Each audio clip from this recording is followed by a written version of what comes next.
years. I admire her strength and courage for being here today and sharing her story with you. So, do you want to come over here and stay dry? Try. Here's Donna. I wrap mine in plastic. Thank you, everyone. First of all, on behalf of all relays, I want to send Dr. Gordy Klatt well wishes and a speedy recovery from his recent cancer diagnosis. Without him starting the Relay for Life in 1985, none of us would be here doing this today. In July 2006, during a self-examination, I found a lump. My doctor was quick in response with setting up appointments and scans. All the while, I was told by 3 different doctors at 3 different times, 90% chance this was nothing, but stranger things have happened. Everything pointed in my favor, including the negative mammogram and ultrasound. The biopsy led to 8 treatments of chemo and 5 surgeries. 6 months later, I was in a great place. They said chances of this coming back after being diagnosed in stage 1 were slim.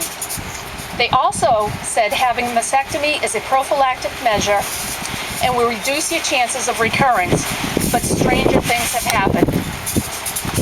I brought the rain with me, by the way. Every relay, 8 relays, I brought the rain. Love it. 4.5 years later, in January 2011, after days of shoveling lots of snow, and we can all remember that winter, I found a lump on the mastectomy side. Again, quick in response, I was set up with scans and appointments. Days after the biopsy, my husband and I were obligated to drive in 7 inches of snow to receive the awful news of recurring breast cancer. After my surgeon sent me home, because there was nothing he could do, we ended up in Boston. There we found lots of hope. 2 more surgeries, more chemo, and radiation, and 7 months later, I would be in a better place.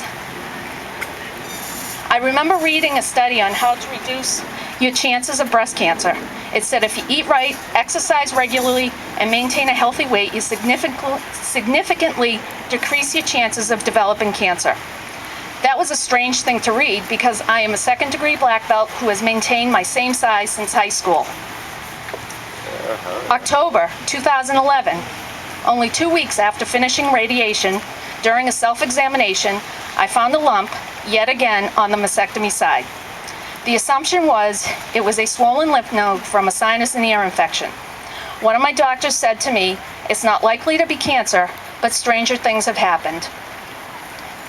That biopsy brought me into a treatment called cyberknife radiation.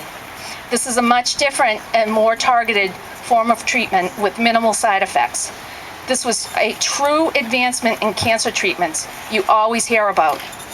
They chose this route because it was concluded that it was the only spot. It was a 5-day treatment that proved to be very successful on what was the only spot that could be confirmed. April 2011, while I was on April vacation with school, I had an itch that ultimately led me to finding a lump by my collarbone. Once again, I became the stranger thing that has happened.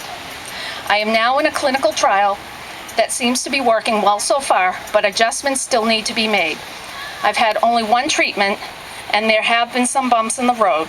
It just proved to me how much more needs to be done in research.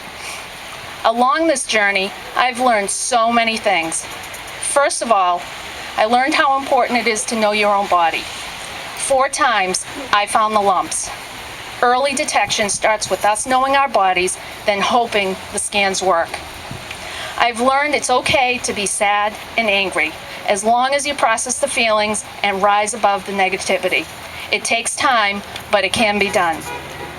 I've learned that even the best of us, in the worst situations, have asked, "Why me?" They may not say it out loud, but it's been asked, and it's okay to ask. We are only human, and we only want to know why. Sometimes it can be figured out, and sometimes it never will be, and that's okay. The key is to process that and not to dwell on the whys. The biggest lesson I learned is there is hope. Hope from our scientists, hope from our caregivers, and hope from the American Cancer Society. With your continued support, our window of hope will keep opening until the word turns into the word cure. Thank you.